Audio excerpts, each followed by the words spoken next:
అంత జ్ఞాని అయిన వాడు అరుణాచలంలో కూర్చుని మాట్లాడిన మాట ఏమిటో తెలుసా?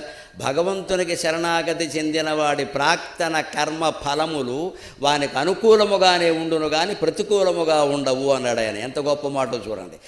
నిజంగా మనం నమ శివాయ, నమో నారాయణాయ, శ్రీమాత్రే నమః ఇలా ఏదో ఒక నామాన్ని నిరంతరం స్మరిస్తూ మనం శరణాగతి చెంది ఉండి నేను అనేదాన్ని మర్చిపోయే ప్రయత్నం చేస్తే అది ఎంత పుణ్యాన్ని మనకు కలిగిస్తుంది, ఎంత మనశ్శాంతిని ఇస్తుంది అంటే, ఒకవేళ పూర్వజన్మల్లో ఎక్కడో మనం ఏమైనా దోషాలు చేసి ఉన్నా వాటి ఫలితాలు మనకు అనుభవించాల్సిన అవసరం ఉన్నా అవి మనకు అనుకూలంగా మారిపోతాయి తప్ప ప్రతికూలంగా మారవు. అంటే ఒకవేళ ఏదైనా ప్రమాదం జరిగి ఇంట్లో మంచం మీద ఉండిపోవలసి వచ్చినా చివరికి మళ్ళీ సెలవు మానుకుని ఉద్యోగంలో చేరేనాటికి నువ్వు ఆ 3 నెలలు ఇక్కడ లేకపోవడమే మంచిదయ్యా బాబు, నువ్వు బతికి బయటపడ్డావు, ఎందుకంటే ఆఫీస్ మీద ఎవడో బాంబేశాడు అంటాడు ఎవడో వచ్చి.